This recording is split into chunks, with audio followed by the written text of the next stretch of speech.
Geger, tanggal 25 Agustus, apakah benar-benar akan terjadi demo besar-besaran di gedung DPR? Inilah keluh kesah masyarakat terkait dengan meningkatnya atau naiknya gaji 3 juta per hari. Kita simak. Semua pekerjaan tinggalin dulu, kosongin dulu tanggal 25 Agustus, minta izin, minta cuti. Nah, tanggal 25 Agustus semuanya turun. Ini wajib ya, wajib. 25 Agustus nih beneran, serius.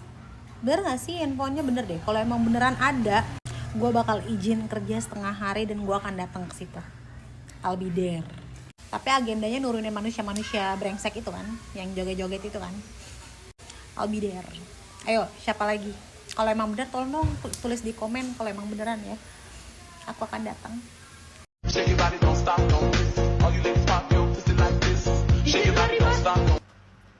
Bapak Pak, senyum-senyum aja Pak, joget-joget dulu aja Pak. Abis ini Bapak diturunin Pak, ya. Terutama teruntuk ya untuk siapa tuh tadi, Eko Patrio, Uya Kuya, sama ada tadi gue lihat namanya di spell tuh Ibu Enda Pati ya. Atau ada juga ibu-ibu kerudung merah ya.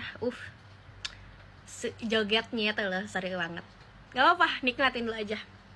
Baik, sekarang informasi untuk mengenai rakyat Indonesia. Jadi kapan kita mau turun?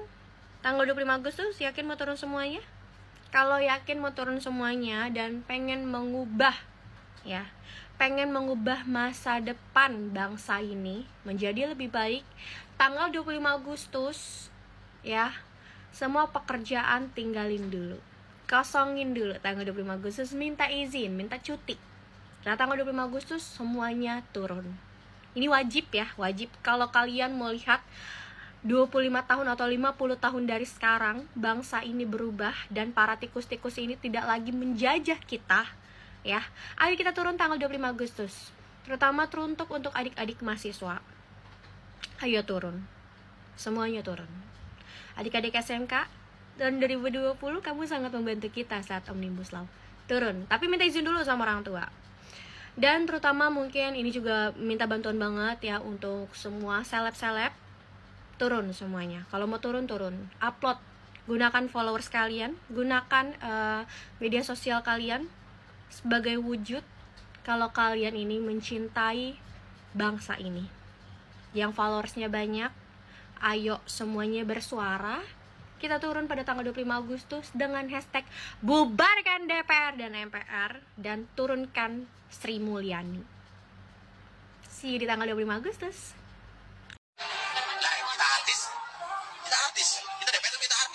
Gue tanya sekarang anggota DPR, emang gak ada anggota DPR yang gak ngoten ada? Semua ngoten, artis ngoten, netizen juga ngoten. 30 posisi saya pegang saat ini. Anda dapat gaji dari situ atau tidak?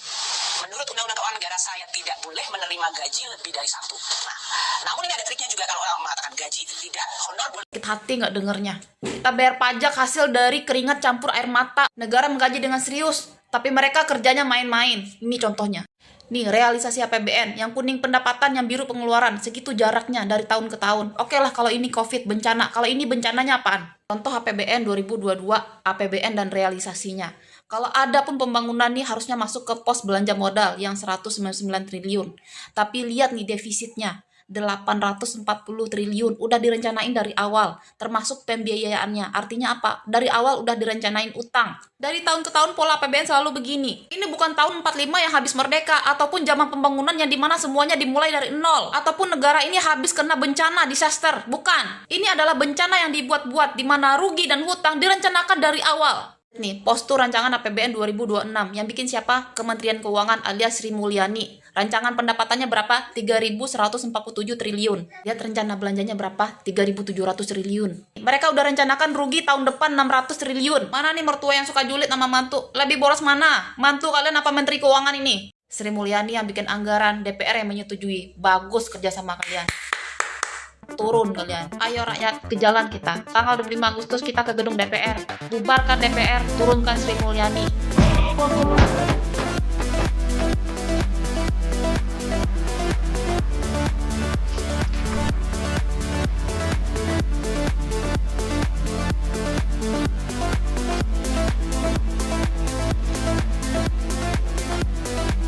Yang terjadi karena kenaikan pajak yang tinggi di berbagai daerah menyisakan satu pertanyaan.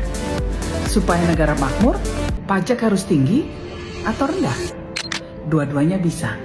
Di banyak negara kaya seperti di Swedia, Norwegia, Denmark, pajaknya sangat tinggi. Hampir setengah penghasilan rakyat disetor ke negara. Tapi rakyatnya hidup makmur. Sementara itu di Singapura, di Swiss, dan Uni Emirat Arab, pajaknya justru rendah. Tapi rakyatnya juga sejahtera. Jadi apa rahasianya? Ternyata ada kesamaannya. Yang pertama, pemerintahan yang bersih dan transparan. Angka korupsi sangat kecil dan penegakan hukum tegas. Yang kedua, uang rakyat dikelola secara efisien, tidak dihamburkan untuk fasilitas pejabat. Yang ketiga, iklim berusaha dijaga agar swasta mau investasi sehingga lapangan pekerjaan bisa tercipta. Yang keempat, infrastrukturnya baik dan modern agar roda ekonomi berjalan lancar. Dan yang kelima, ada jaminan sosial, jadi rakyat hidupnya aman dan nyaman. Yang keenam, pendidikan dan SDM jadi prioritas. Jadi kesimpulannya, yang bikin makmur bukan pajak tinggi, tapi bagaimana uang rakyat dikelola sebesar-besarnya untuk kepentingan rakyat. Dirgahayu RI yang ke-80. DPR dapat tunjangan rumah RP 50 juta. Tiap bulan kantongi 100 jutaan. Nih guys, kalian bisa lihat rinciannya di sini ya. Tunjangan DPR yang pertama itu tunjangan istri atau suami 420.000. Tunjangan anak maksimal 2 anak 168.000. Uang sidang atau piket 2 juta. Jadi setiap sidangnya dapat duit 2 juta ya. Tunjangan jabatan berarti tergantung jabatannya apa 9 juta. Tunjangan beras. Tunjangan beras buat apaan? Ini gaji bisa buat beli beras gak sih? Tunjangan beras ini 30.900.000 bisa buat berapa kepala keluarga kalau dibagi-bagiin? Tunjangan PPH pasal 21 ini gue gak ngerti nih. 2.699 juta. Bukannya mereka harusnya bayar pajak ya, kok malah dibayarin atau dikasih duit? Ini gimana sih? Tunjangan lain, tunjangan kehormatan. Hormat AP-nya, hormat AP-nya kata gue 5 juta tunjangan hormat gitu. Tunjangan kehormatan aja dapat 5 juta. Ya Allah, ya Allah, ya Allah.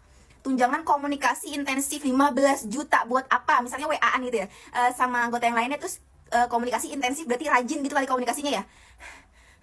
Gak habis pikir sih gue, emosi.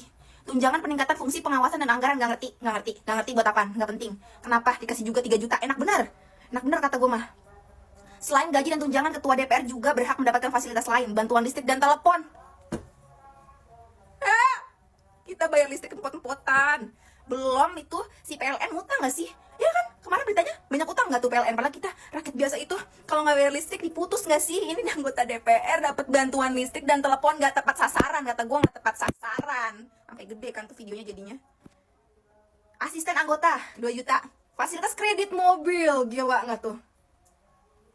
Gimana gak pada macet? Jakarta ini dikasih fasilitas kredit mobil 70 juta.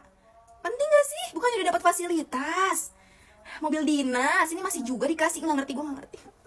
Ya Allah, rakyatnya pada sengsara, nyari kerjaan susah, gaji guru kecil, dokter juga gajinya kecil, sekolah susah, masuk perguruan tinggi mahal, banyak korupsi di mana-mana, koruptor dibebasin, penjahat dibebasin. Mau jadi apa sih negara ini? Ya Allah, kasihan banget sih jadi rakyat jelata.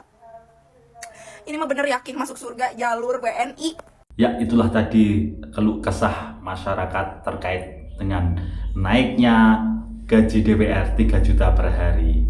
Mungkin dari teman-teman ada yang setuju atau tidak, silahkan isi di kolom komentar. Dari saya terima kasih. Wassalamualaikum warahmatullahi wabarakatuh.